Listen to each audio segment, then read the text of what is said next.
honored that the Segal Theater, Frank, has provided this day for me to present work and have conversations. It's the things that I love to do is write and talk.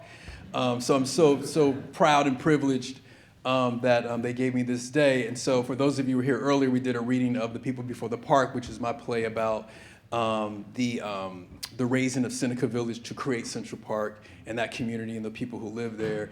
And this evening we are going to hear a new play that I'm working on called The Heat Will Kill Everything, which is my interrogation of patriarchy and masculinity under the umbrella of climate change, meaning that for me, as the weather shapes and reshapes our lives environmentally and geologically, I believe it's also going to do something to us personally, psychically, and spiritually, and hopefully change a lot of minds. You know, in this case, there's a middle-aged man, young man in the story who goes on a quest under a, well, I'll let the story tell itself.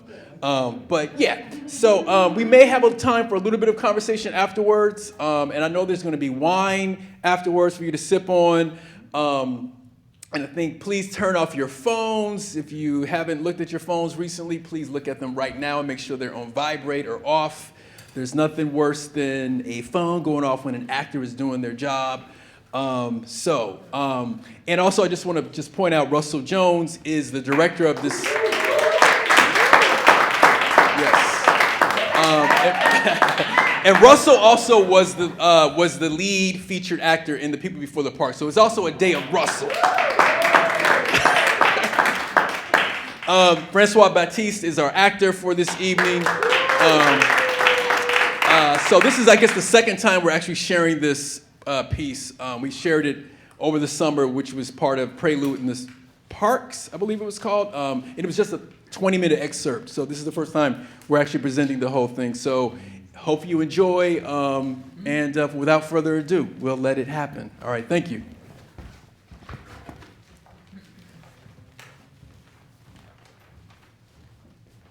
The Heat Will Kill Everything, a new one-person play by Josef Adkins. This play takes place in the near present, somewhere within the world. This play, be advised, does contain a small section depicting sexual aggression among high schoolers, and it contains a small section depicting violence against women. Cooper, can we see that video? Can we see that video?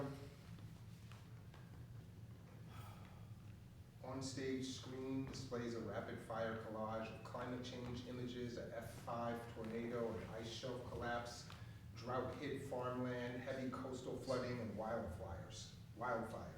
Lights up on a solitary black man. He could be British, Canadian-American, African-American. His name is Leiden, 40s, educated, warm. He stands on stage and speaks to us. It was the autumn before the floods, when my daughter disappeared. Temperatures rose above 120 degrees. For weeks, vegetation wilted, animals cowered. Water was scarce. Black and brown people and the poor were impacted the most. It was a disruption of epic proportion. Scientists warned us about it. Melting glaciers, psychotic climates, the vanishing of monarch butterflies. They said it would be irreversible, and they were right. The authorities, as you can imagine, begged people not to go outdoors.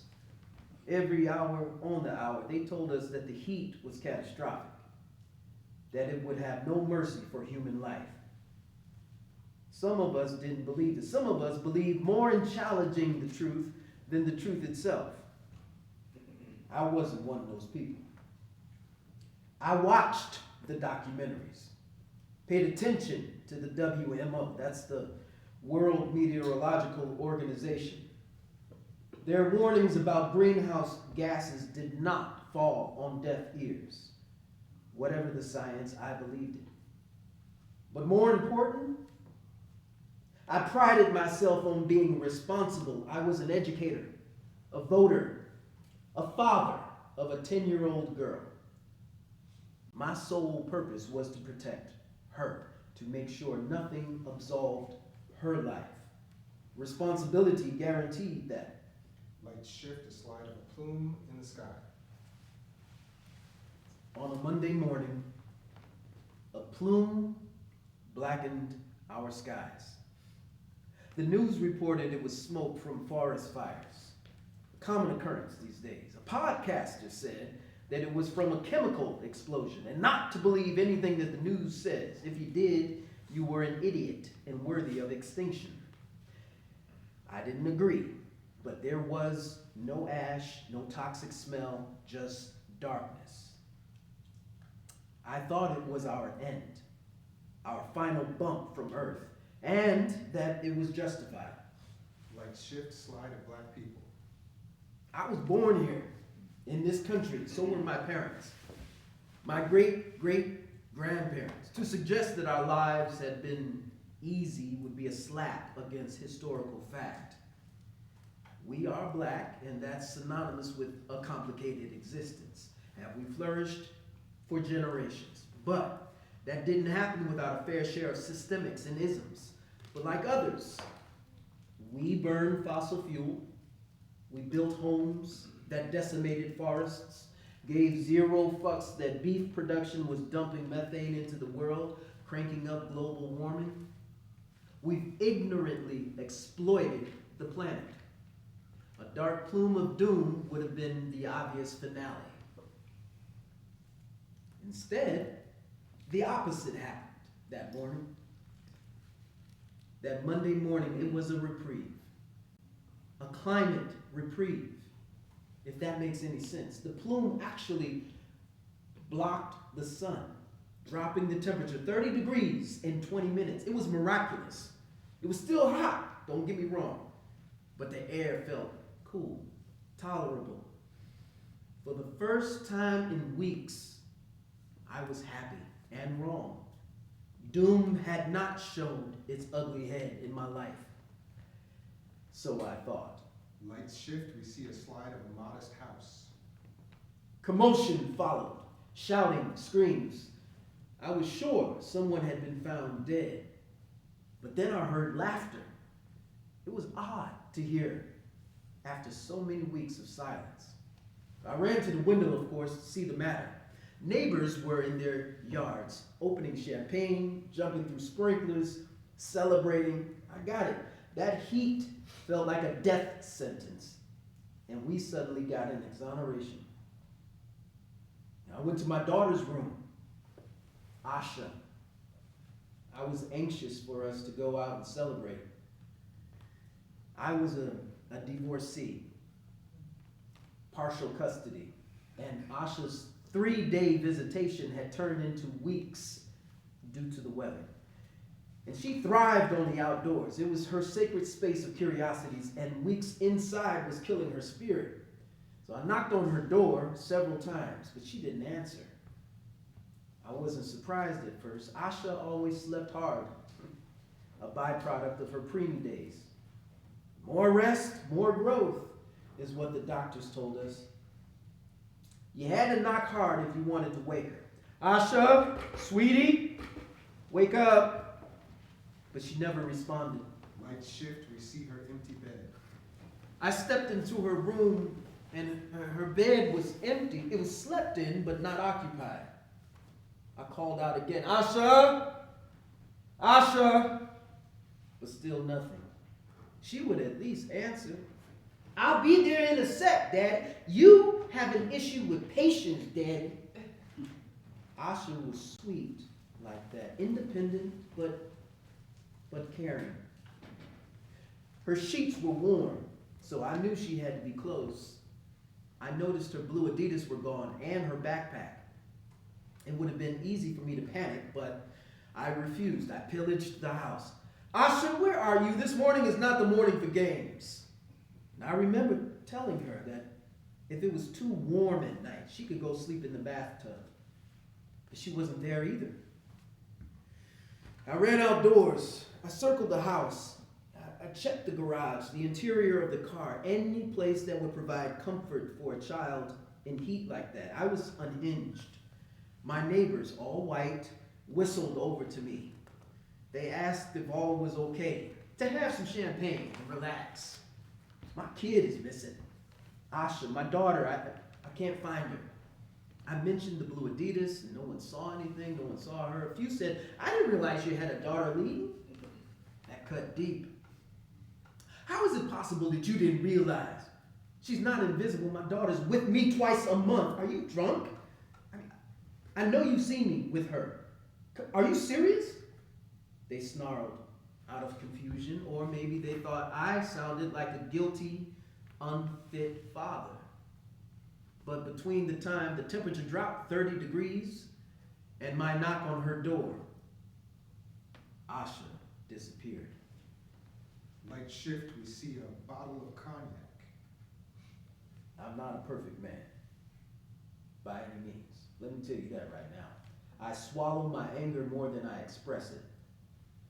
I was fired from university for fudging grades of some of my male students.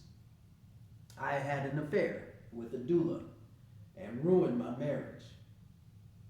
My doctor says the polyps in my colon could turn cancerous if I don't get my shit together and change my diet. And living in this country stresses me the fuck out. And sometimes cognac reverses the stress. But none of that justified Asha's disappearance.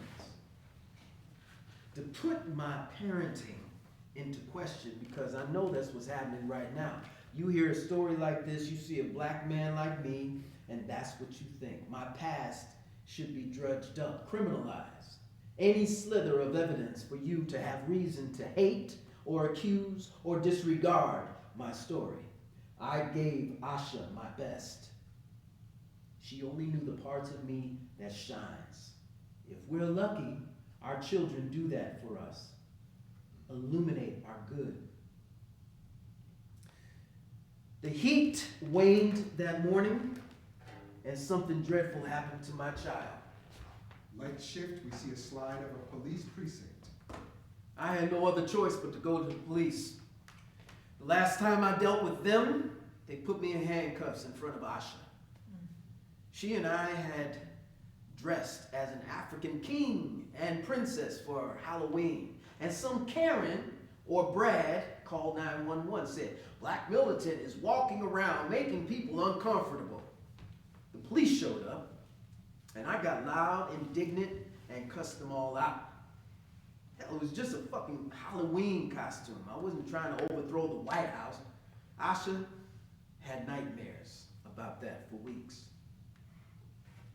I knew what I was admitting by going to the police.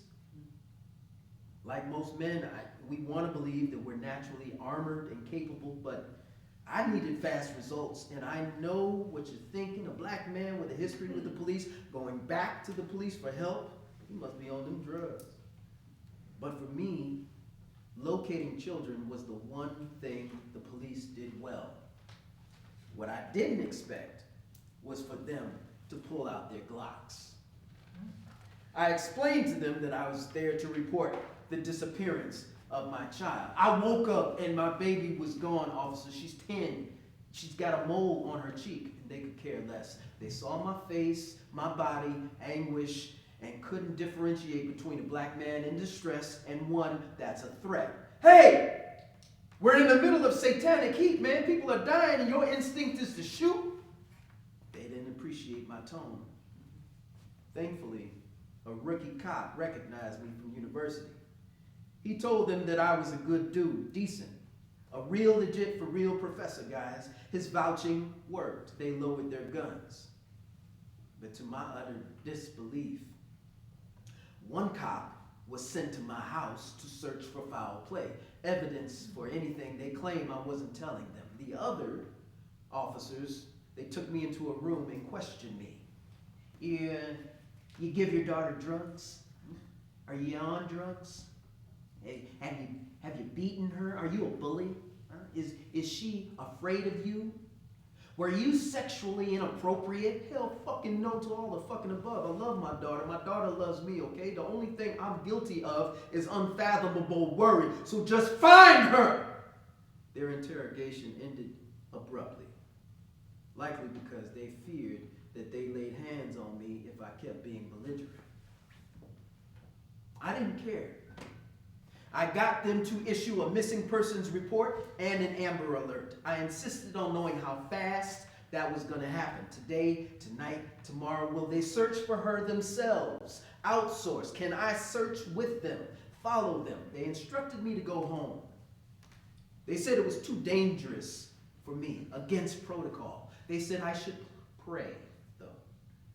If Asha was alive, or if anybody had abducted her, just hope they follow the dark plume. It was 20 miles in diameter, and weather officials confirmed whatever it was had cooling capabilities. Wherever the plume goes, the air would be bearable, safer. They said pray for that and keep my phone close. Well, I have my own plans. Now, you can't tell this black man if his daughter is alive and expect him to sit and pray and be obedient. I may have valued responsibility, but I was very selective about whose rules I obeyed. Light shift, we see a cell phone. I called Asha's mother first. It was the hardest thing I ever had to do. To tell a woman you lost her child. My heart raced thinking about it. What words to use, what tone, how she would react. I knew I had to bring facts to a black woman, but I didn't want to debilitate her, break her. Trina, my ex, was already salty that my 3-day weekend with Asha turned into a shelter at home. Except for FaceTime, she hadn't seen her child in over a month. Since my infidelity, Trina goes out of her way to remind me of my failures. She's accused me of being self-centered, a misogynist, and now she was able to add neglectful father to her list. Hi, Trina. Asha is missing. Hello? Did you hear me? She's not dead, okay? She's not dead. The police are looking. They said to be optimistic. She was silent, like her spirit had blacked out. And then she exploded. I knew something like this would happen with you. Missing? Are you fucking, how did this, what if she's assaulted, trafficked? These shelter-at-homes wake the sleeping diabolical dragons in people. My baby's missing, Leadon? I tried to assure Trina that Asha would be fine. She was smart, resourceful, athletic. She earned trophies in soccer, honors in reading comprehension. I needed Trina to have faith. Light shift, we see a slide of a riot. Asha was born during the North Side riots. If you don't recall the story, a 15-year-old boy, a teen, was accused of stealing a pair of socks from a local store. He was arrested and died in police custody. His back had been broken. Thousands poured into the streets. I was teaching black resistance that semester and took my students. I thought protest would be a good experience for them, to feel what many of our ancestors felt when they said no more to domestic terrorism. I brought Trina. She was 7.5 months pregnant. It was a beautiful moment.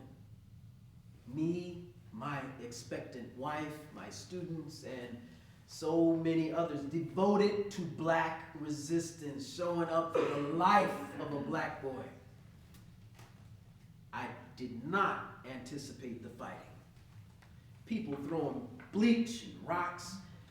Trina's water broke in the midst of all of that, and Asha slipped out into my hands, right on the street, right into the chaos.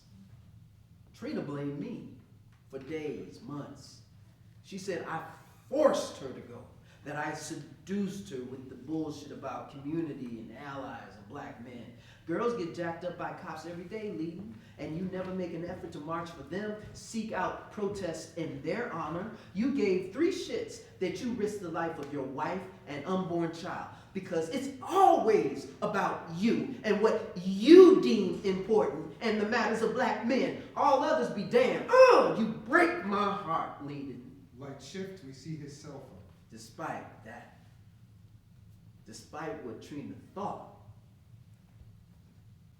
I carry guilt about that day. Every birthday, every time Asha coughs, sleeps too hard, complains about her small size, I'm reminded how she was forced into this life early because of my whims. Before Trina hung up, she threw one last blow. Whenever Asha returns from our weekends, she tells Trina that she's worried about me and cries. You gotta stress, Leading.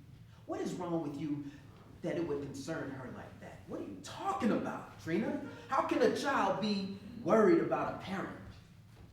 You got something irreversibly stewing, and now our little girl is seeing it. Are you happy now? Black men are walking time bombs, I swear. You all don't have any business with women in your lives. I side-eyed, of course. What the hell is she talking about? Who the hell is she talking to?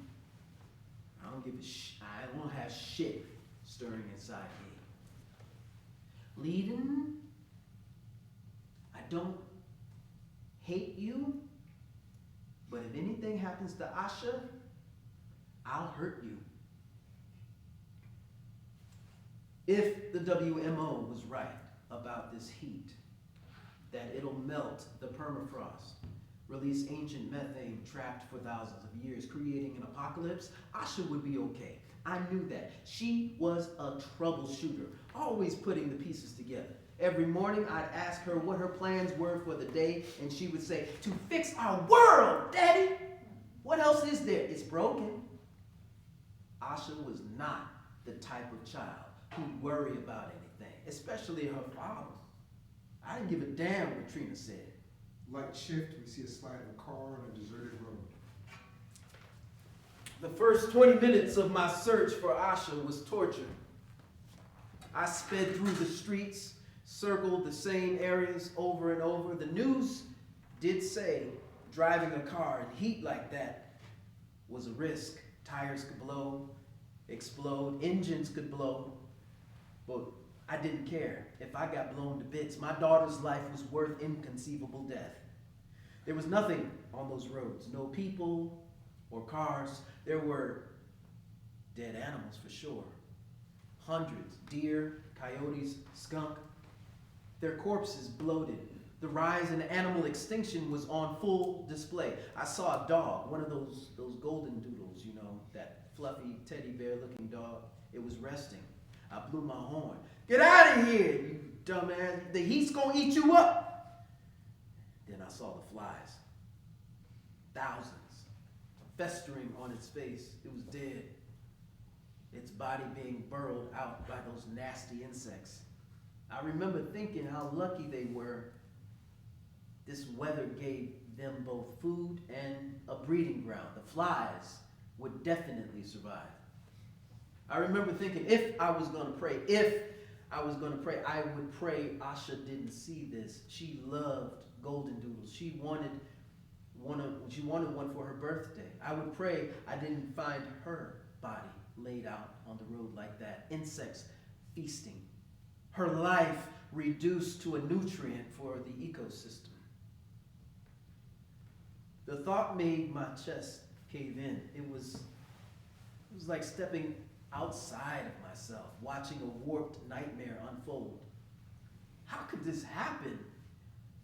If Asha had been abducted in heat like that, who did it? When? How? I didn't hear anything, no struggle, no scream. The police called and said that there was no foul play at the house from me or anyone else. Asha was just gone, alone in the elements. Let's shift, we see the slide of a forest fire and hear an emergency broadcast sound. A special emergency broadcast came on the radio. A large wildfire was ripping through some town. I thought it was happening near me, that I was in danger of being obliterated by 1,000-degree flames, my skin singed by fast-moving embers, that Asha could be obliterated by the same. That was no overreaction, so don't look at me like that. Calm days could go volatile with fires within minutes. They said a black man and his 6-month-old daughter from that town had been found huddled in his bathtub, their Lakewood house scorched and destroyed, but he and his daughter were good.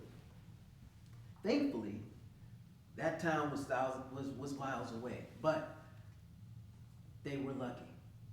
Just last week, a wildfire tore through 2 neighboring areas near me.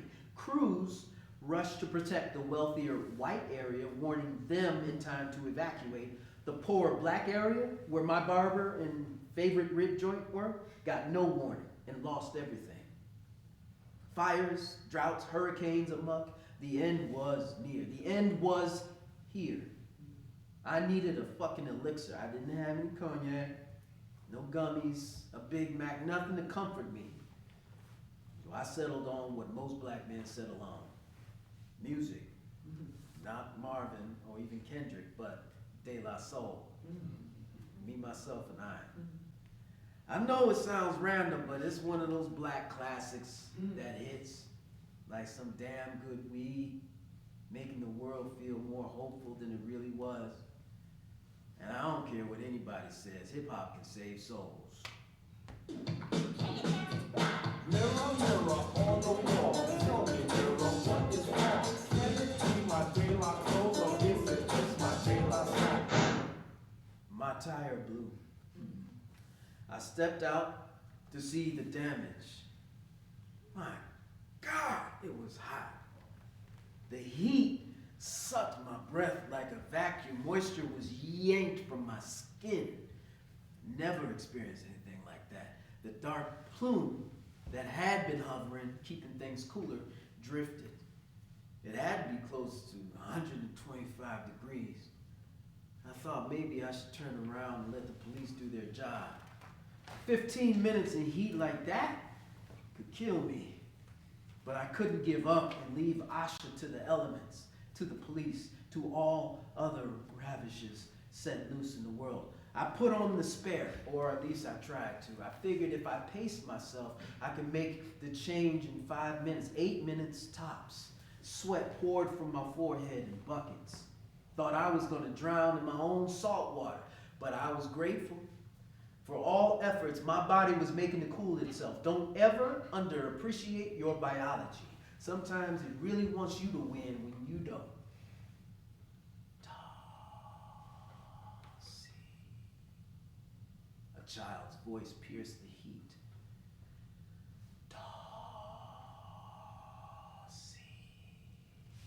I wasn't sure what or who I was hearing. Daddy? I see you. It was Asha. I recognized her timber, curiosity, her confidence. Asha, baby? I spun around, but I didn't see her. Asha, honey, it's me, Daddy. I'm here. Where are you? I can't see you. Another voice pierced the heat. This one was older, maternal. Leading? It's us. Turn around. You've got to turn around. It was Asha and my mother, standing together, hands locked, waving me to follow. The thing was, Mother had died 5 years ago of ovarian cancer. I was confused, but they kept waving me to follow them. I took a step forward, but something gave me pause. A man. He was standing behind them. His face was a blur. He was swaying too much, and it made him feel sinister. The longer I stared at him, the more he swayed, the more sinister the vibe. Asha, Mom, watch out. Someone's behind you. Someone's there. Then just like that, my eyes drenched over with sweat, my pupils burned, a wave of nausea rippled, and I puked. I looked back to where Asha and Mom were standing. It was just 2 small ficus trees and a third larger one where the silhouette had stood. I stumbled back into the car and downed my last bottle of water. I was hallucinating. Extreme heat exposure, one of the many climate warnings from the WMO. I was both glad and it broke my heart because for a second I thought I found Asha and we could go home. I sat there and stared at those ficus trees, waited till dark before I finished changing the tire. My strength, it had returned then too. It was still hot, but I told myself it wasn't. Re-engineering the truth can help you tolerate most things. But my real dilemma was, gas was low. I could have siphoned some from a vehicle, but there weren't any in eyeshot. And there was a risk of getting poisoned if I did. The only other fix was my father. Except we hadn't spoken in years. But he didn't live far, and this was for Asha. And if I was lucky, I could get to him before running out of fuel and dehydrating. Like shift, we see an English Tudor house. My father was a man of endless resources. It was his brand, his posture. He also once put a curse on me, and it still burned. He said that I would one day join the ranks of other men when my life unravels, and he wanted to be there to watch it happen. My father was a king. He loved my mother, but he also silenced her intelligence, her opinions. My father believed anything he said, did, requested was paramount. All else fell into second place. It always felt like there was an unspoken thing between he and my mother, something defining but unclockable.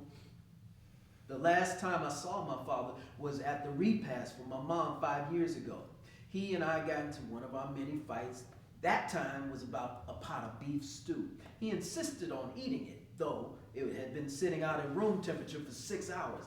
Dad, if you eat that, it's gonna make you sick. Leave me? If I want to swallow an entire hog and stretch my guts till it splits, that's my business. Dad, only a masochist would eat food like that. Are you suggesting that I'm not intelligent?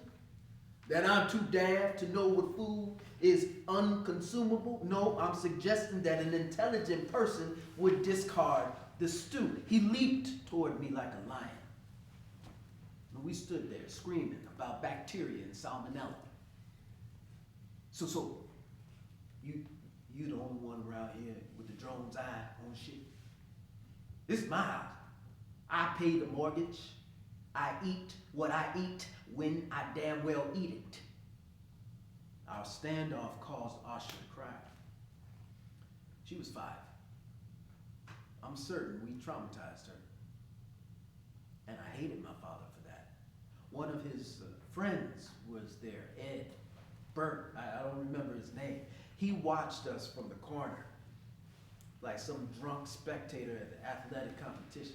Our screaming match ended when Dad stuffed a spoonful of beef stew into his mouth.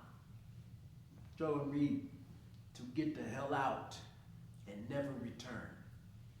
Fine, Dad. I don't need to come back. This is where you killed Mom's spirit. The words jolted him but didn't stop his last swing. Good. Now I'm wifeless and childless. Like shift, we see a living room of that English Tudor house. Dad let me in.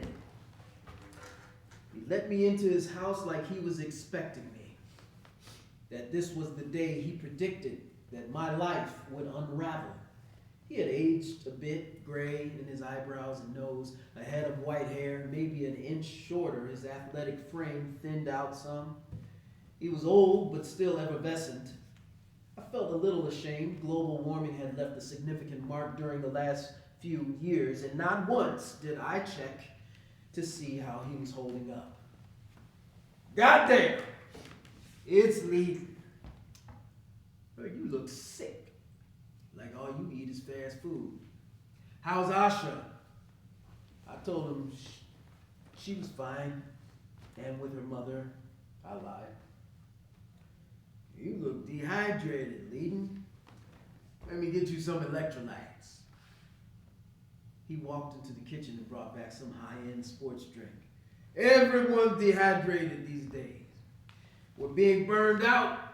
They're counting on us not to stay hydrated. They want to exterminate us so that they can have the planet to themselves. Who's they, Dad? The fucking 1%ers. Who the fuck else? Dystopic storms, artificial takeover, late stage asthma. It's the fall of humanity, and they love it. Yeah, I feel sorry for Asha. She'll grow up to be one of their cogs. Watch. The house was littered with newspaper clippings about climate change. Every wall, door covered with headlines about rains and methane gases in the Arctic, viral outbreaks. There were cases of water and non-perishables in every corner, stacked to the ceiling. Dad wasn't just well-read in global warming. He had become a hoarder of climate doom. Light shift, we see a slide of a shrine. There was also a shrine of Mom above the fireplace. Photos and articles of her clothing, dried flowers from her garden. I didn't think of Mom often. I refused. The last recollections of her bedridden with cancer, my father's blatant denial of her decline, it was a lot. I also had a lot of guilt about my mom, but I didn't know why. So whenever her memory surfaced, I'd beat it back down, repurposing that energy into my daughter. But Dad had taken time to build a shrine. He had made Mom permanently visible, unlike in life. It was time to tell him about Asha. I looked over to him, but his eyes were glossed over. I thought he was having a stroke or an aneurysm. And then I realized it was some type of psychic paralysis. Like every day at that time, he slipped into a trance. And I just happened to be there to witness. Dad, Asha is missing. He snapped out of it. But he didn't blink or change expression. There was no spiritual blackout like with Trina. He nodded as if I confessed to what he'd been sensing all along. I'm trying to find her, okay? The police are out there looking, but his eyebrows furrowed like he was loading up on weaponry. I came here for gas, but I'm wondering if I can use your truck. His face grew intense. Dad, what's wrong? Are you on some new medication? He took a deep breath. Fuck you, Leedon. Showing up in my house after 5 years with the world buckling like it is. You have some fucking gall. Accusing me of being responsible for your mother's death. And now, asking for a handout. Talk about the flavor of bullshit. I buried that woman. I paid for the funeral. My money, my time. What did you do? You disappeared. I've done everything for you, including give you life and shape it. Whether you like it or not, you're so busy thinking you're better than everybody with your degrees and that bullshit good guy shit you do. But you're not, are you? First your wife leaves you, now your daughter. What do you think that means? It means that you're no greater than the rest of us men, just like I predicted. And now the world has dealt you a fucked up card, and everybody believes you deserve it. especially me. There was nothing I could say. Whether he was right or wrong, I didn't care. I just hoped he helped me. He tossed me the keys to his Tacoma. And there's nothing wrong with me leading, but you may want to look at yourself, cause there's clearly something wrong with you. But I will still help my son when the world collapses. Now, go find your daughter. I took the keys and walked out the door. Light shift, we see a Tacoma truck. My dad's Tacoma had floodlights, which illuminated everything, making it easy to pick up my search for Asha, especially since street and highway lights no longer came on due to a mandate to conserve energy. Those floodlights were quite impressive, state of the art. Look, my father cut my ego more than I anticipated. The combo of his shrine for my mother and him tearing me a new asshole, well, I sat in that truck, ashamed that my dad could paralyze me like that and derail my search for my daughter. I looked over to my mother's garden. Not sure if it was the heat, but I saw her again, pulling weeds, when a flock of monarchs drifted down and covered everything and her. Look at this, Lean. Look at all of them. Isn't it something? Do they hurt, Mom? Don't get scratched by their legs. It feels like tickles, tiny tickles. What do they want? They're taking the pollen. They're bringing balance to our world. And there was Dad, running toward her, an insect fogger in his hand. He sprayed everywhere. Mom sat there covered in dead butterflies. What you crying for? There's a bunch of insects. You are killing my spirit. What you talking about? I thought you was being attacked. I can't win for losing with you. I'm sick of it. Leave what you staring at. Go on inside. And just like that, I was reminded that my shit didn't stink. His did. Light shift, we see the road. 10 minutes on the road, and I was barraged with messages. It was the police. A surveillance camera caught Asha walking across a dry riverbed near a park, alone, unharmed, and wearing her blue Adidas. Sir, it's clear she is following the dark plume, the cooler air. You should feel lucky you got yourself a smart one. Before I could say anything, they rattled me. However, she appears to be a runaway, sir. Not lost, not abducted, a runaway.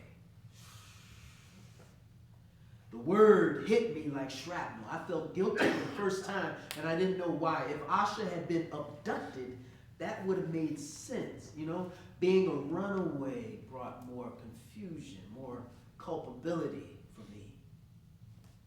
I asked if I could come see the footage, or if they could email the video file.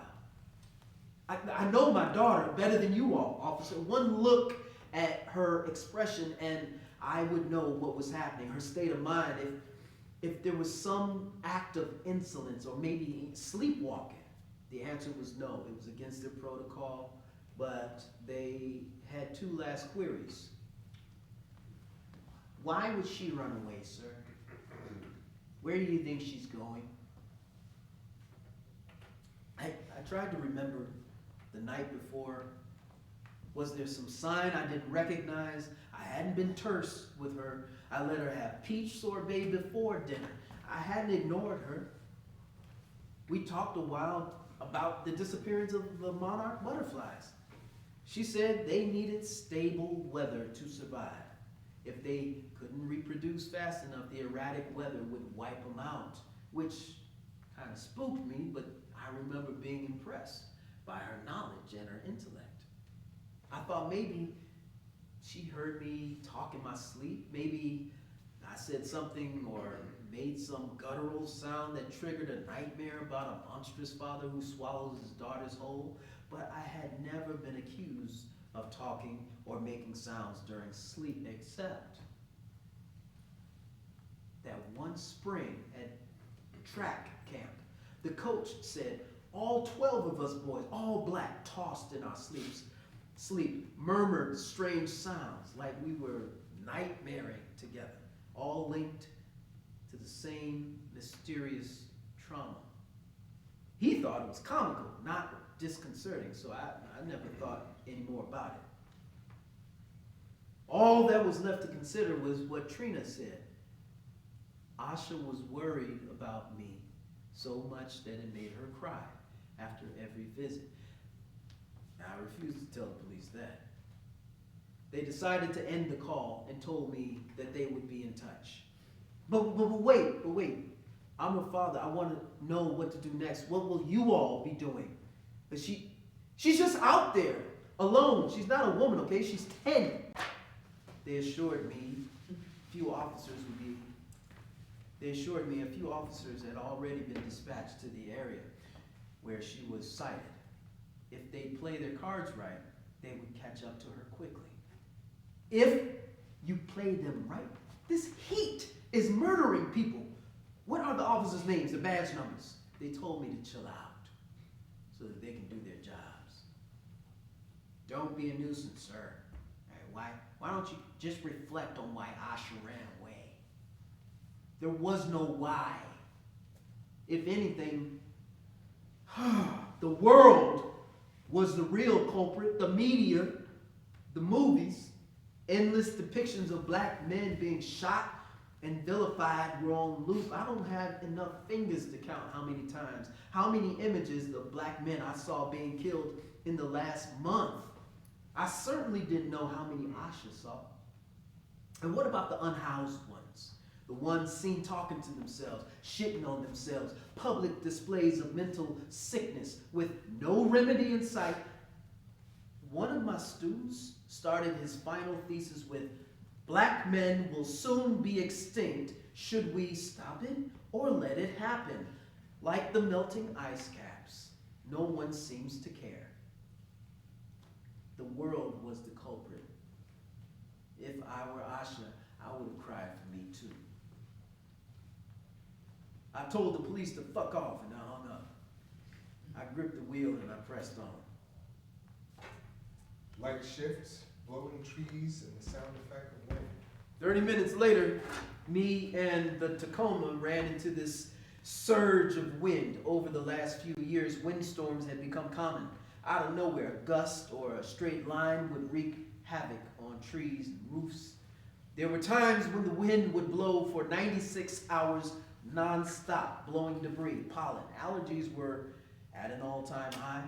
Respiratory ailments, colds. The WMO said that the rise in heat winds were more sporadic, unrelenting.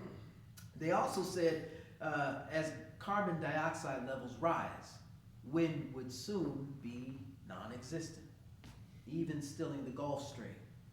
But this surge caught me off guard. The wind particles burrowed into my throat. My dad had a couple of dust masks in his glove compartment, not the N95s either. Word got out that they were helpful for slowing down viruses, but held no power against wind particles. Dad had those respirators for paint. Like most men his age preferred, I popped one on. A gush of wind lodged itself under my Tacoma, tried to knock me to the side. I swear it felt personal. Like it knew that I was out there on the road alone, that my daughter was a runaway, and that I was really low-key an asshole and didn't know it. A large branch catapulted towards me, towards the windshield, and I thought I'd be decapitated, become an unidentifiable headless black man. Not sure if I harbored that because of how scary the wind, or if I subconsciously believed it was a wrath from Trina. The branch cracked the glass. If God's intention was to traumatize me, then I already been mission accomplished. Light shift, we see someone wearing a high-vis vest. Someone walked onto the road. The cracked windshield made it difficult to see. I realized it was a woman. She was wearing an orange, high-vis safety vest. I wasn't overheated, so I knew it wasn't a mirage. I assumed she just weathered through that wind and legit needed help, so I pulled up to her. Hi, yeah, I don't mean to scare you. Do you need any water, a mask, or something? Her face was scratched, like she hadn't showered in days. Did you get sideswiped by that crazy wind? I have masks in here. Those wind particles can rip tears in your lungs. She said she'd forego the mask if she could just have a ride. My brother lives a half mile down the road, but I'm not sure if I can make it. I didn't think giving her a ride was a smart idea. One, any more delays would slow down my search for Asha, and two, she was a stranger. A few days prior, an entire family had been left to die in the heat after someone they picked up forced them from their car at gunpoint. But I gave her a ride anyway. Light shift, we see inside the Tacoma. She sat in the passenger seat and refused to look at me. She just chugged on water like an iguana. Her fingers on the door handle like an escape was imminent. Like, despite my generosity, I could still do harm at any moment. I thought of gripping my own door handle, show her what it feels like to be the object of suspicion, but that was petty. A complete disregard of her danger. A complete disregard for the danger men pose towards women. What's your name? First name will do. She did not loosen her grip. That wind was doing some prima donna shit. They say that the heat's creating it. She chugged one last sip and said, Everything that's happening on the planet is because of you. say what? How am I singularly responsible for what's happening? You're driving this gas guzzler. From your body odor, I imagine you eat meat 4 times a week. We're all responsible. Most of us eat meat or use gas. Don't lump me in with the likes of you. What's happened to the animals and the plants and your water, the skies, is because of people like you who believe you own the earth. People like me? What the hell does that mean? You believe everybody owes you something. Then you consume everything and never question how or what it hurts. Well, the earth doesn't owe you shit. And I hope you die wide awake thinking about what you've done. Hey, my daughter is roaming around in this shit, lady. She probably smelled the stink coming out of your pores and ran off. Get out of my truck. Get the fuck out of here right now. Do you care anything about the coral reefs? I didn't know what the hell she was talking about. They're dying because of this heat. I took photos of them every year on vacation. Now, where is marine life supposed to live, huh? Where is their safe space? The reefs were the only thing I looked forward to in this ugly world. People like you ruin everything. I really wasn't sure if she meant my race, my gender, my Just Get the fuck out. I reached over to open the door and she stiffened like she had been here before, purged her worldly concerns, and some man lifts his hand at her. And the weather isn't acting like a prima donna, asshole. It's acting like a self-serving man who doesn't give a shit about anybody's survival except his own.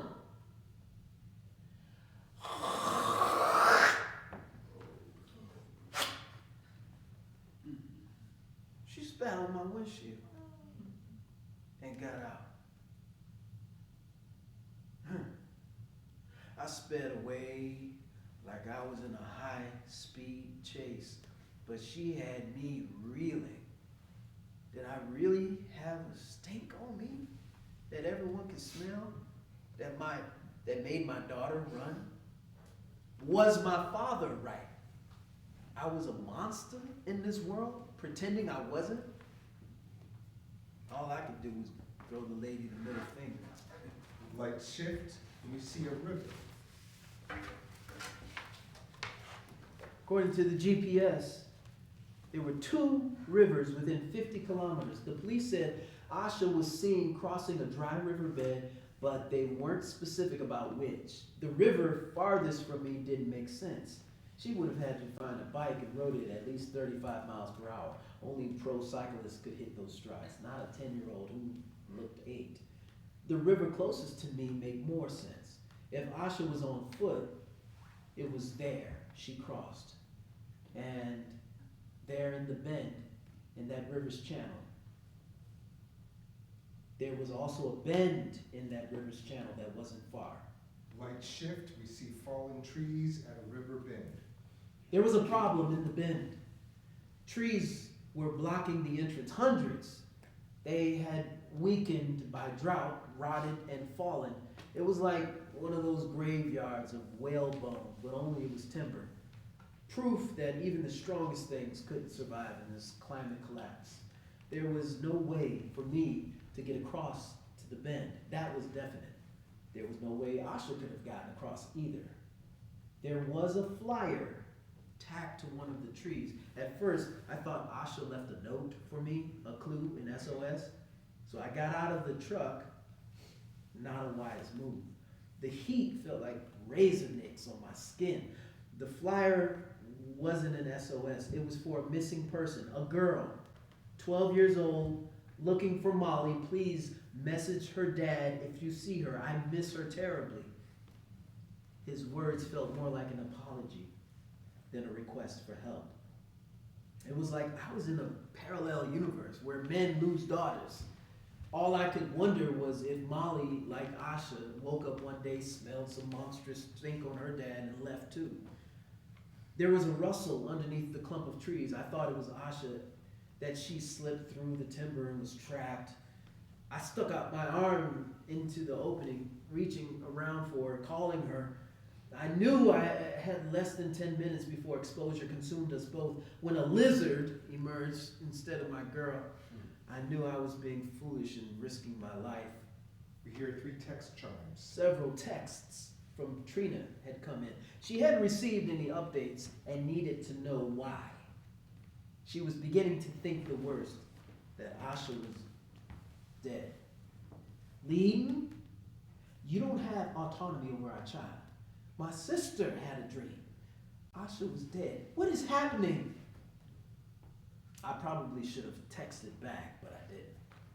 Truth be told, I was starting to break too, and needed somebody to remind me that I wasn't losing my mind, that this was all a nightmare, some reasonable explanation I was overlooking. My impulse was to reach out to Luce. She was the object of the infidelity I mentioned. The reason for my divorce. Luce was a poet and a doula, warm. Her emotional intelligence was off the charts. She and I met at a farmer's market. We shared a laugh about a strange-looking rutabaga, and yeah, that's when our affair began. I know I'm likely to lose points with you by talking about Luce, but it ended badly, so your judgment may be justified. I could vibe with her about anything. She was all comfort and compliment, which is also why she had to end it. I was stepping out of the shower in her bathroom. Lena, I misread you. You need to leave. What? Leave? For what? You convinced me you were a decent guy. I am. Where's all this coming from? We're about to order in. When was the last time you asked about my well-being? You don't know, do you? You just come here for attention, to climb into my bed and get vulnerable, and I'm supposed to be grateful? Well, I'm not. I worked too hard to stop being a cushion for men, and here I am, letting you treat me like one. You showed up performing all of this reciprocity, but it was fake. Leiden, you tricked me. I was furious. I was furious at the accusation. I slammed the door and shattered her mirror. Her body cringed like the lady in the truck, like my mother whenever my father raised his voice. But Luce was right. I thought women like her didn't need anything, was content at being comforting. I texted her that a few days later, hoping my honesty would garner some points, way back into her heart and her bed. She replied that she felt insulted, especially since she also found out that I was married. I couldn't call Luce.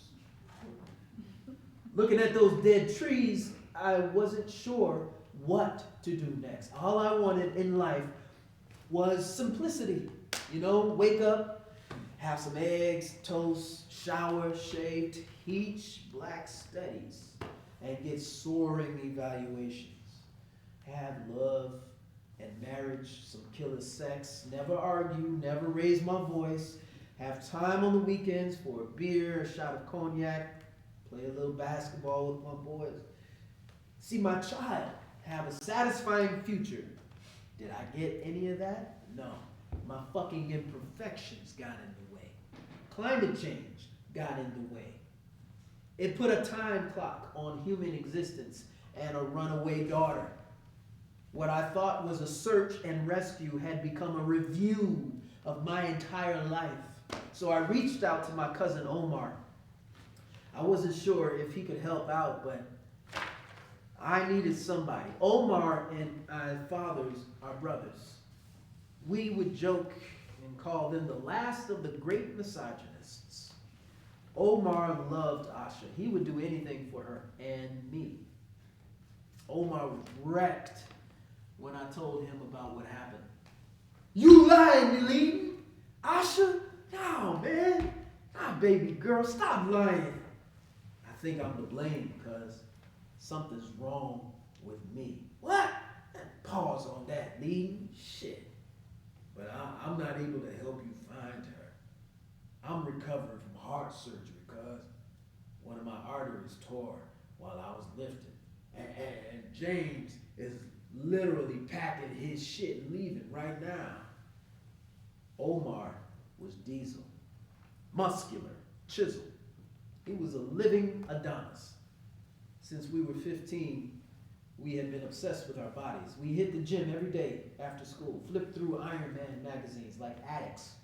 We believed the more Diesel you were, the more of a man, the more desirable. Omar turned his obsession into a reality.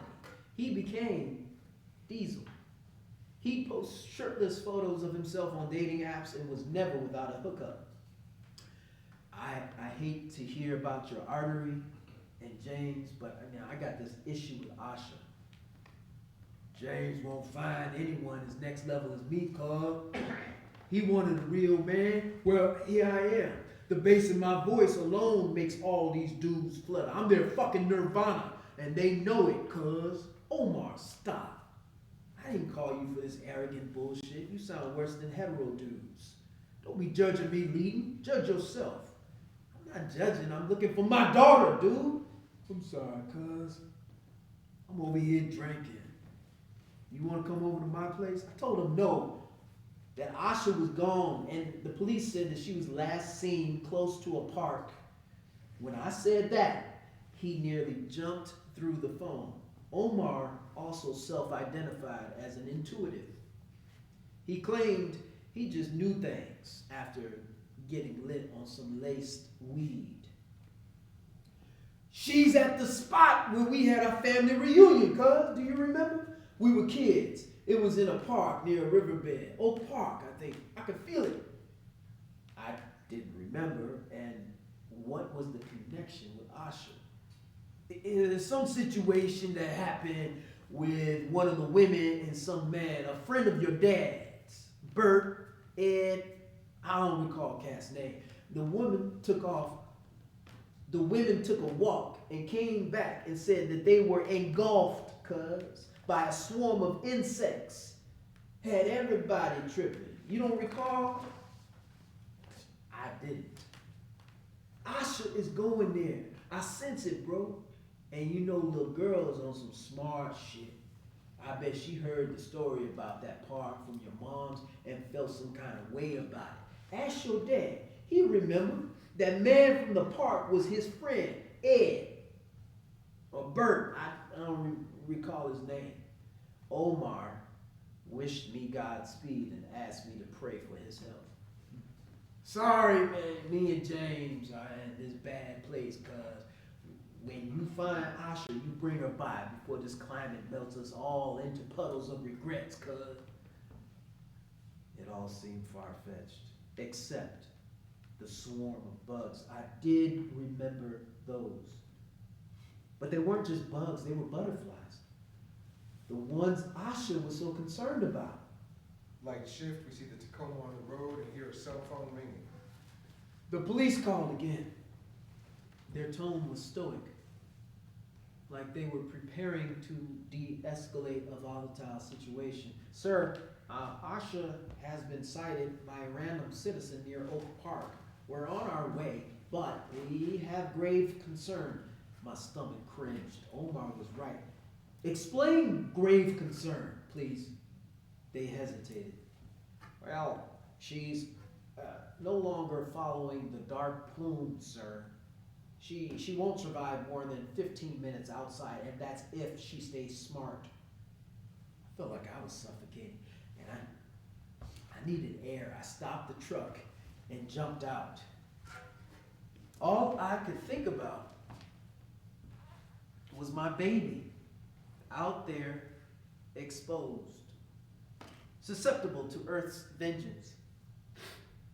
Was she hydrated enough? Had she taken any snacks, any protein? What if she got a nosebleed?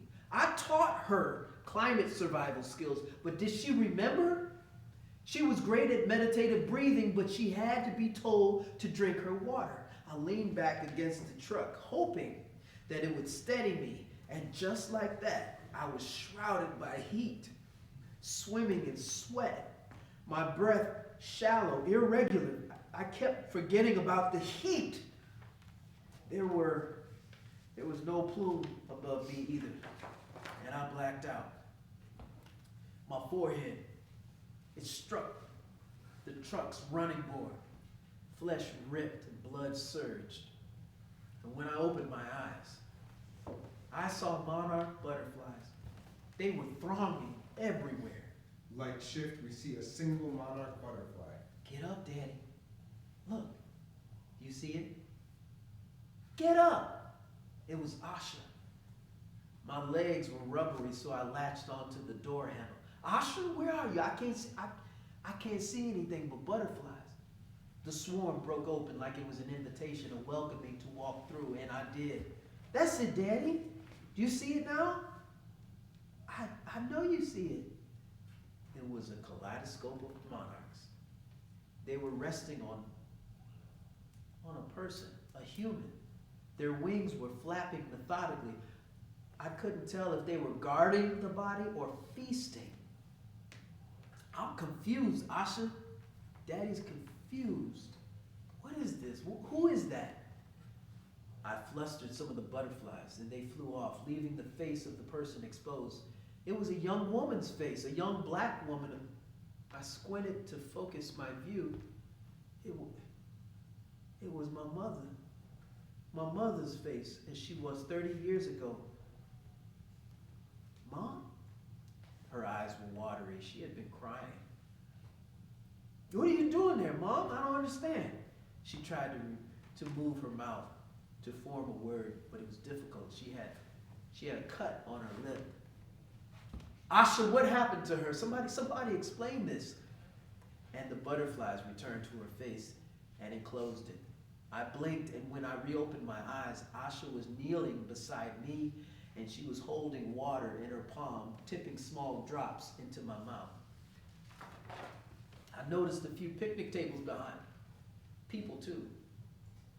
I couldn't make out their faces, but I could smell river water, hear it rippling, splashing against wet clay. Stones, I heard police sirens, a man yelling. I saw him being forced into a cruiser. He was tall, slender, but I couldn't see the face. Asha saw my anguish and leaned in. It's not me you need to worry about, Daddy. It's you. Understand? I felt a punch to my soul, and I blacked out. Lights shift, we see inside the Tacoma. When I came to, I was inside the truck holding a bottle of water, taking small sips. My heart was weird. A stream of blood flowed from my forehead to my mouth. I found some Band-Aids and patched myself up, but I felt weak. My skin was clammy. The muscles in my thighs were cramping.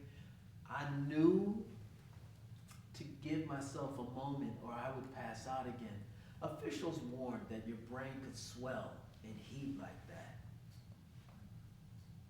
Look, maybe this heat exposure, maybe this was heat exposure. Maybe it wasn't real, physically tangible, but that was my mother's face. Her body swathed in butterflies. Asha wanted me to see that. I could feel that. And that man being pushed into the cruiser, she wanted me to see him too. I called out to God, to ancestors I didn't know, but I prayed knew me. Why did she want me to see my mom like that? A bruised mouth, butterflies pronged to her face, the man in the cruiser, why did she say not to worry about her, but to worry about myself? What the hell was happening fucking generally? Driving in that truck, I thought about Asha and her words, that I needed to worry about me. I hated to think that she knew about my transgressions, how I fudged the test scores of those black male students, and the rage that I expressed to the dean, a black woman, when I was caught. How I wielded my guilt at her like a machete, pointing out the invisibility of those young men, believing fudging was my only form of reparations for them. Or did she know about what happened in high school? When me and two friends volunteered to drive a girl home from a party, and we had all been drinking beer that this young woman had been drinking too, and had a reputation for being flirty after a few sips. I hated to think Asha found out about how in the back of that car we violated that girl. 6 hands snaking their way under her shirt and into her pants, 3 lips on her neck, her mouth. But she was kissing back, giggling, seemingly enjoying every minute, I swear. But then her eyes rolled back, like she was either too tipsy or attempting to remove herself from what was happening. And I told everybody to hold up. If she was too drunk, look at her eyes. She's not into this, y'all. Maybe I didn't say that. Maybe I just thought it. But I did confess it to my mother. And she wouldn't speak to me for a week. She said the sight of me made her second guess her motherhood. Is that why Asha wanted me to see my mother pronged in butterflies? Is that why my world was beginning to crumble? Is that why Asha ran away. Asha was scared of me. I was a monster to her. And then the battery in the truck died. Light shift, we see the open Tacoma hood. Rapid battery corrosion was a risk in heat like that. I had to find another one fast. There was a car parked about 600 meters away. I assumed it belonged to the owners of the house it sat in front of. If they were smart and listened to the authorities, that car likely hadn't been moved. My energy wasn't completely restored, but I had to risk it. I inched toward the car, not wanting to exert myself. When I got to the car, the house's motion sensor lights popped on. The lights were blinding. I opened the hood of the car and was able to pry the cables off the battery. I had no idea if it was viable. We hear a gunshot. A gunshot came from behind the motion detector. I figured it was the owner of the car, who I couldn't see but could obviously see me. Another gunshot. I only need the battery temporarily. I promised to buy you a new one. Another gunshot. Hey! Why are you shooting? You can see I'm desperate out here. God damn, fuck you! You all already vilified me at work and at home. You fetish me. You want to fuck me. You want me to stay in my lane. You want me to entertain you, tag me as aggressive, intimidating. You want to imprison me, emasculate me, eroticize me. You want me to disappear? The climate is already trying to kill us off. Do you have to kill me too? I'm carrying a lot of shit in my life, and I got to find my daughter. I just need your fucking battery. Please. Not sure how many fucks they gave, but I walked away with that battery. Light shift, we see Oak Park. The welcome sign to Oak Park loomed. It was miles away. It looked uncharted. I drove through the area looking for Asha. I knew my girl. She was smart. She had to be hiding somewhere cool. I searched for escarpments and caves, anything that would keep her safe. That's when I saw it. A monarch. Light shift, we see a canopy of oak trees. It was fluttering under a thick canopy of oaks. It could have easily been mistaken for a spirit or a fairy if you believe in things like that. I parked the truck and got out. And yes, I walked towards it. It must have sensed me because it fluttered in the opposite direction. I hurried behind it though. I may have still been loopy from the heat to follow an insect like that, but there was something about it. It had heart, a purpose. It led me to the edge of the river, and I was brought to a standstill. There were millions of others, fluttering, floating together, like birds do. A murmuration is what Asha once called it. It was a grand murmuration of monarchs. I stood in awe. It was as if their airborne choreography was all for me, a collective demonstration for my benefit. Light shift, we see a single butterfly. Two of them drifted towards me and landed on my eyes. I felt grateful, honored for their trust. But then I couldn't see. I tried to shoo them away from me, but they were stuck there, digging their hind legs into my lids. Then they swelled in size. Their weight sent me to my knees. I squinted. I figured that would break them loose, and it did. They quickly fluttered away. Then my mother was sitting in front of me. It was her younger self. Her amber skin, that bruise on her lip was there. There was also a small cut across the bridge of her nose. Her hair was disheveled, like she had been pushed or shaken. She was teary, but not sad. She was angry, my abs tightened, like protection. I wanted to hold something in or keep something out. I had seen this before. I knew this moment.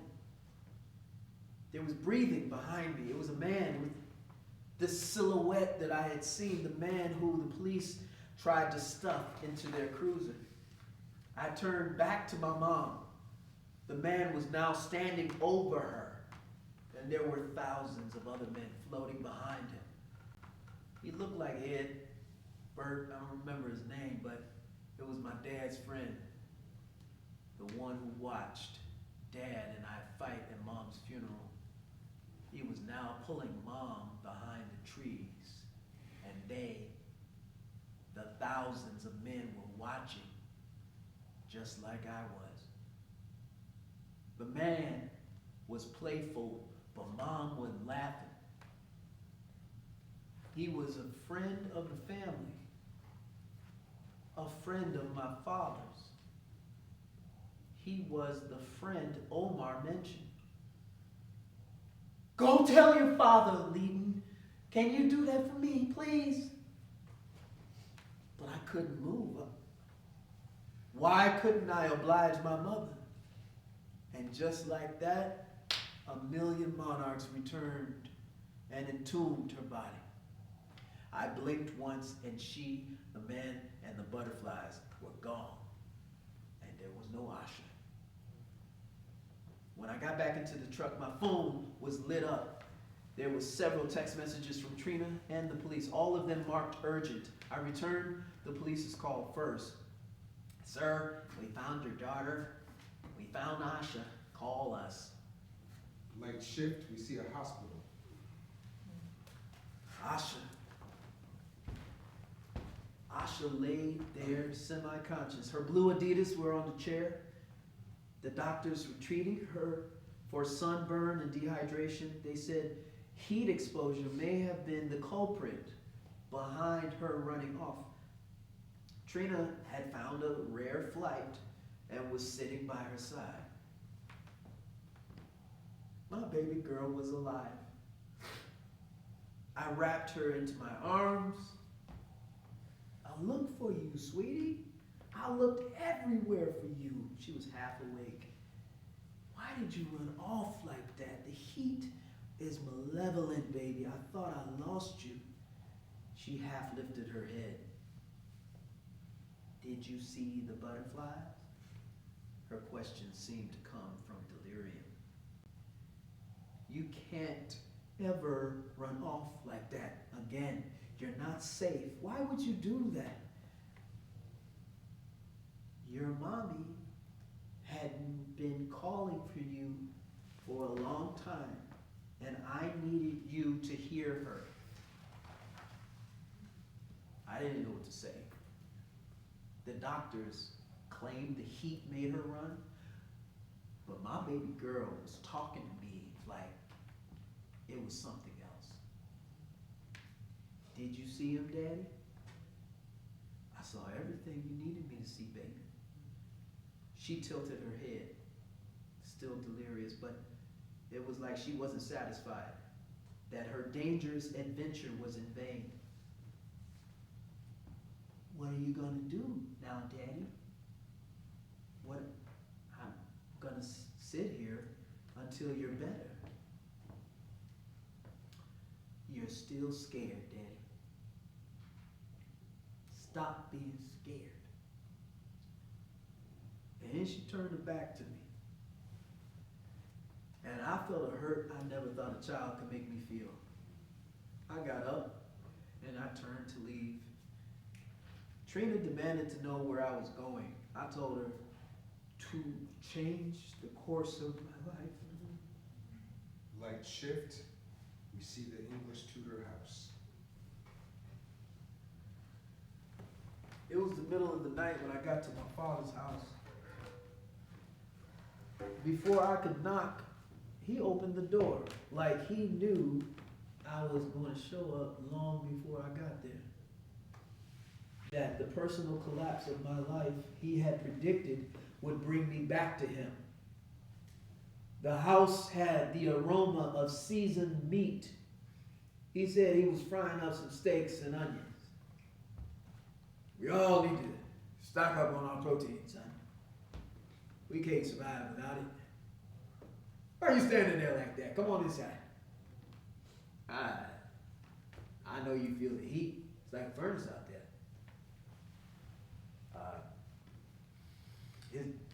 His name was Ed or Bert, wasn't it, Dad?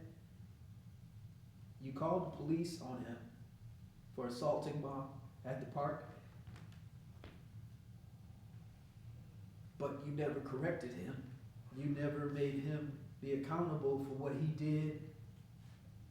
You didn't protect her like you protect yourself. His demeanor shifted. Man, you better wallow in your pain by yourself. No. You refused to listen when she wanted to talk about it. What your friend did to her. You said it was women's stuff. Is that what you learned from your father? Huh? Answer me, man!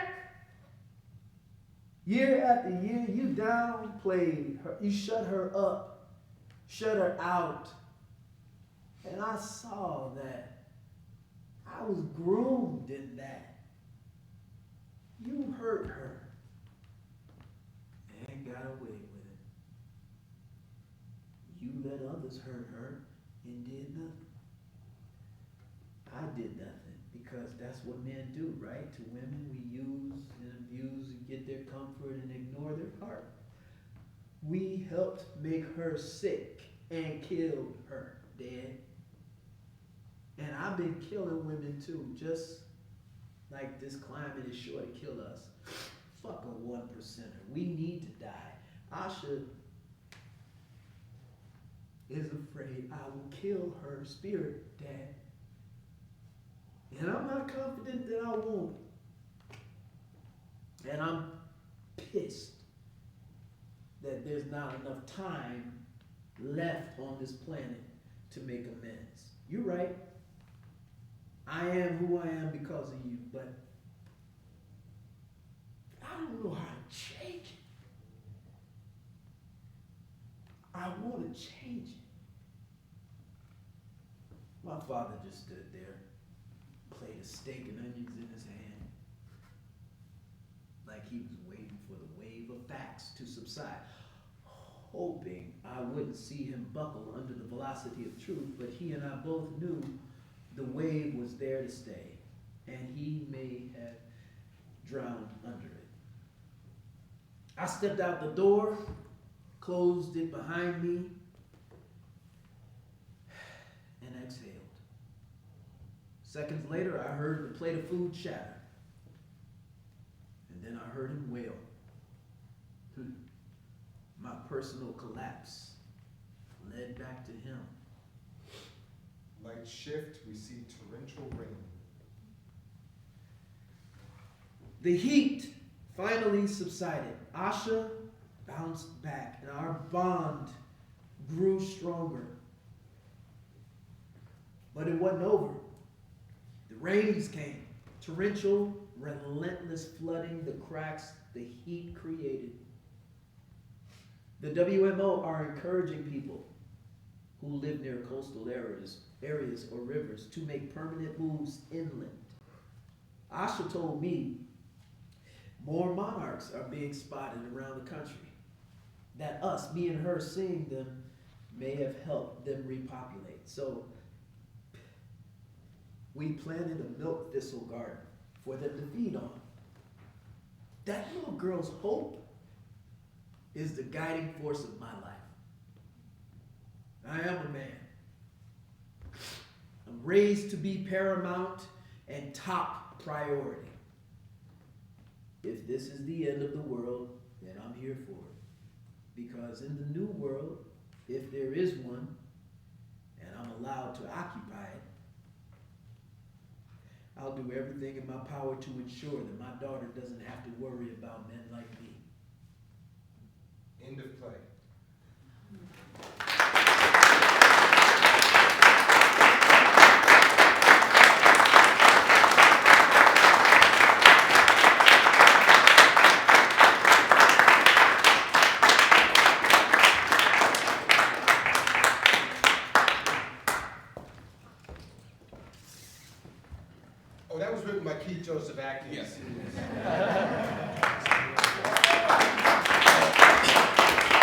Thank you, thank you. Another round of applause for Mr. Francois Baptiste.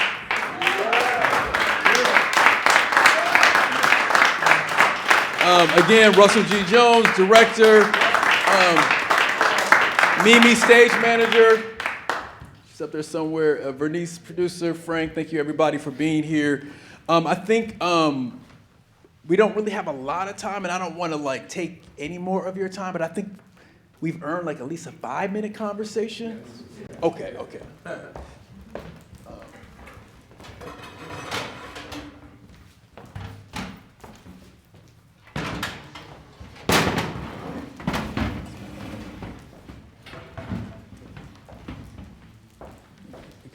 We can share this.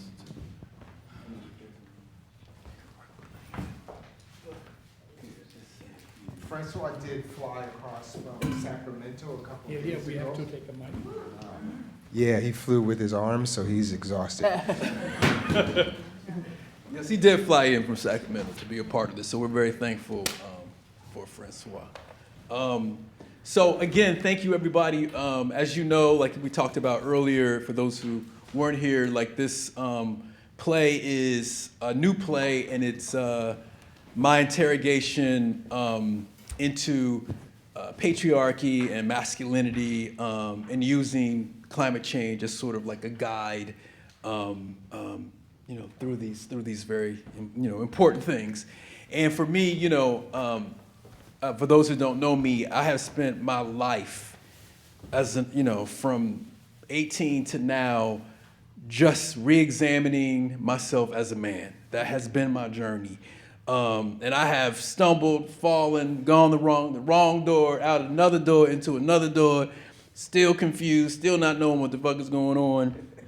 And now I understand, like, it's just really about being honest with myself and sharing that honesty with other people. And I'm so glad that, Russell G. Jones said yes when I called him up to help sort of kickstart this baby, and Francois. I had in my mind when I was writing it. We share a lot of things in common, parents, Wilberforce and Central State and all that kind of stuff. So here we all are, and that's what I also have a 10-year-old daughter, and I live in Oak Park. Yeah, which I did not know. I had no idea that was true. I knew he had a daughter, but I didn't know how old she was. I got to say that your invitation was super welcome, because I don't have a lot of places in my life, especially as an artist, where the whole premise is, hey, we're going to talk about what being a man is and how we can do it better. So thank you for the invitation. Yeah. And that isn't to say that I don't have any places, but it's only been like the last 4 or 5 years where I guess I've had the courage, and other men in my life had the space to enter these conversations. And I know that I've done a lot of work in the anti-racism world, and I know that the resistance is just like an endless fount of resistance, and it takes all kinds of shapes. And I also have that when it comes to my core identity as well. So I understand that it's like a lot of internal maneuvering and creating space just to be able to admit that there is something to talk about, right? Yeah. So I think I should get an award for that of some kind.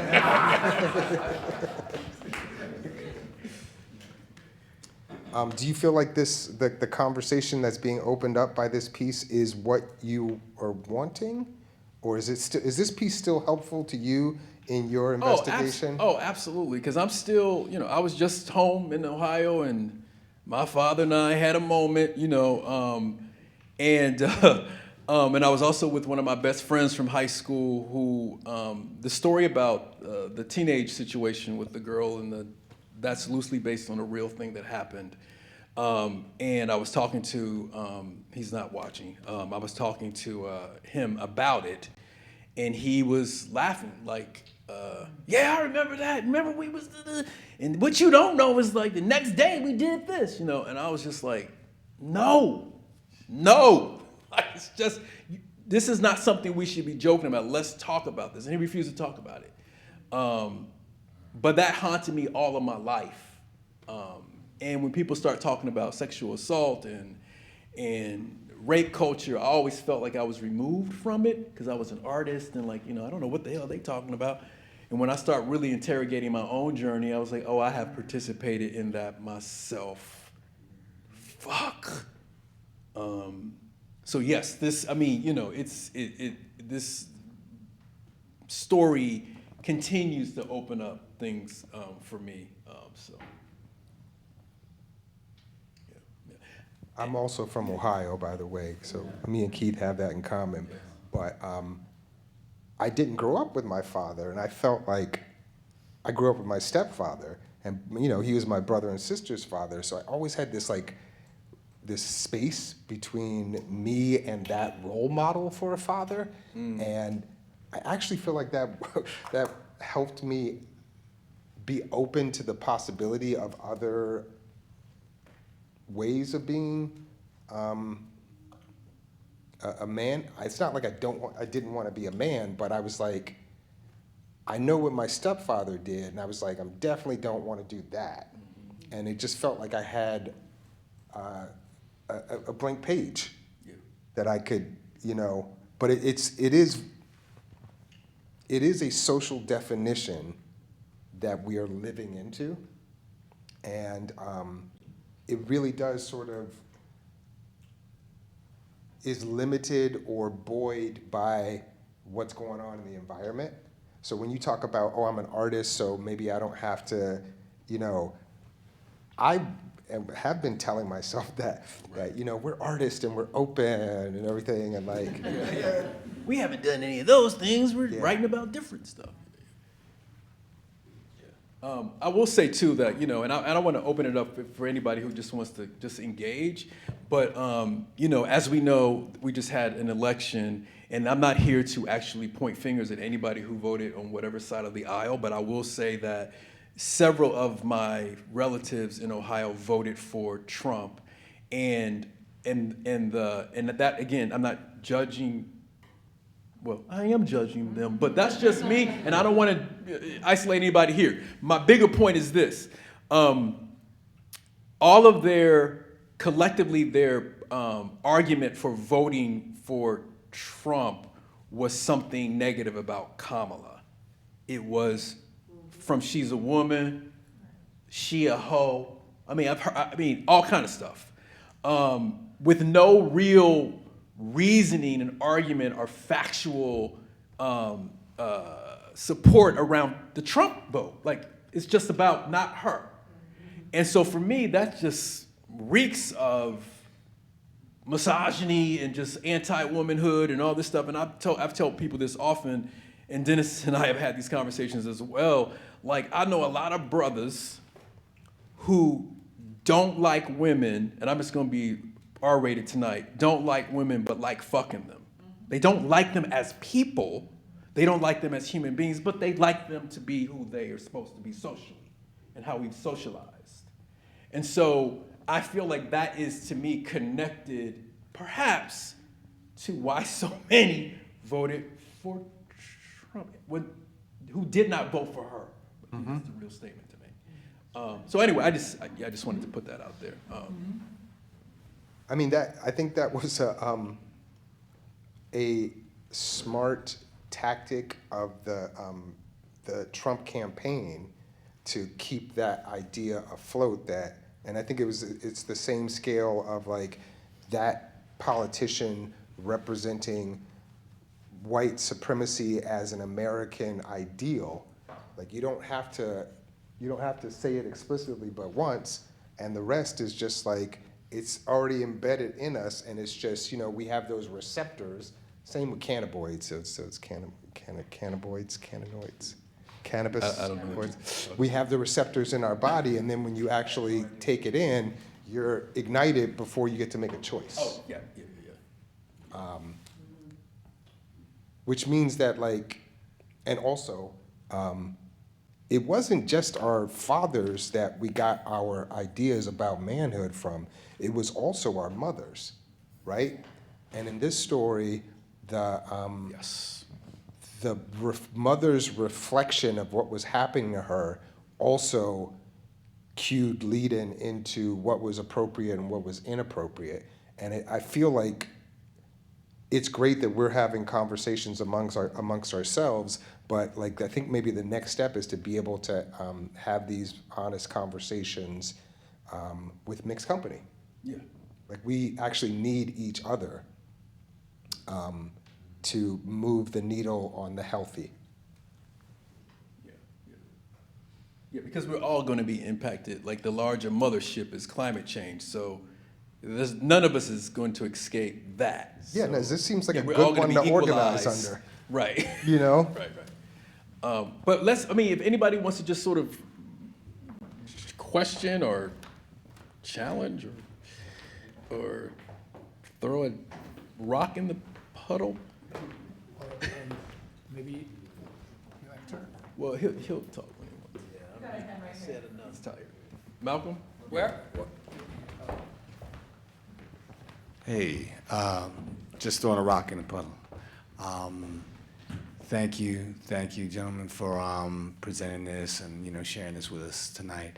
I was compelled for some reason to come as well, for many reasons, and to this particular one, maybe it's the title, "The Heat Will Kill Everything." That just it rings out. It has so much behind it. Like Francoise, she's not 10, but I have a daughter, and I say that to say that I knew that watching this would be a difficult experience for me because I have a daughter and putting myself in that situation of searching for her and not knowing, just not knowing. And then also against the backdrop of this climate collapse and social collapse. And, it's not an easy thing, that mission, that journey that the protagonist is on, and the whole interrogation, the self-interrogation that's taking place. And of course, as I'm watching it and reflecting on my own, as I imagine many other folk or everybody else in this audience is as well. So it's not a difficult journey, but it's a worthy one. It's an important one. And I continue to try in my own way as well. And thank you for being our guides tonight. For taking us through it. Appreciate you, Mal. Thank you. All right. Well. Question or comment? Doesn't have to be a question or comment or. Yeah.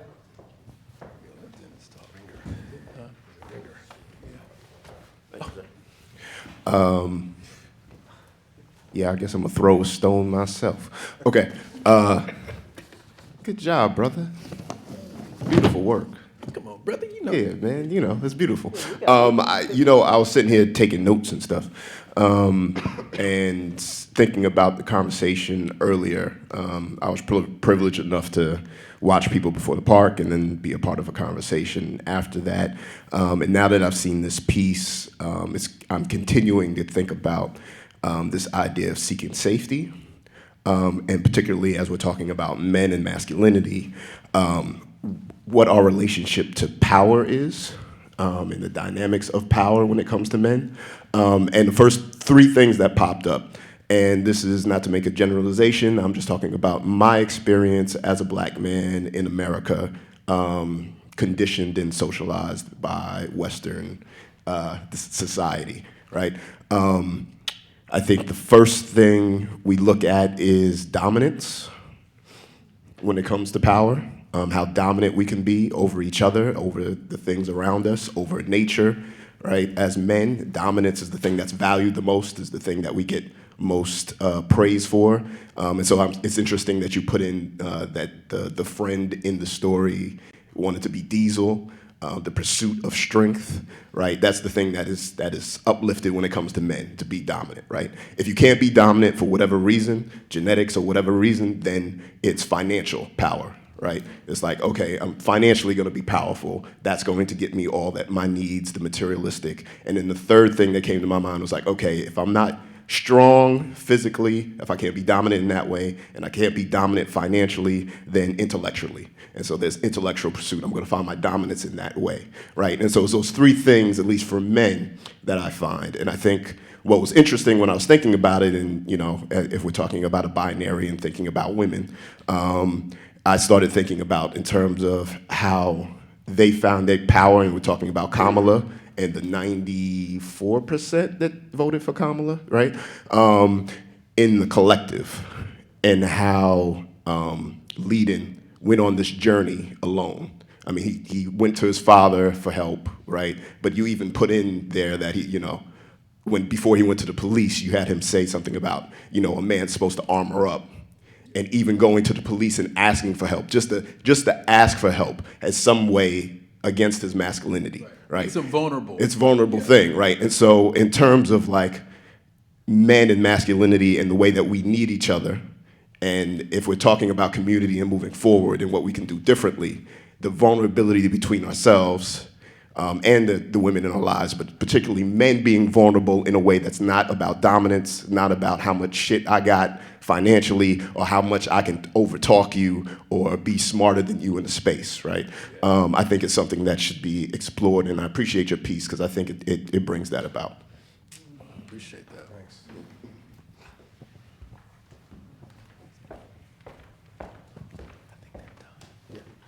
I just want to say, brilliant work tonight.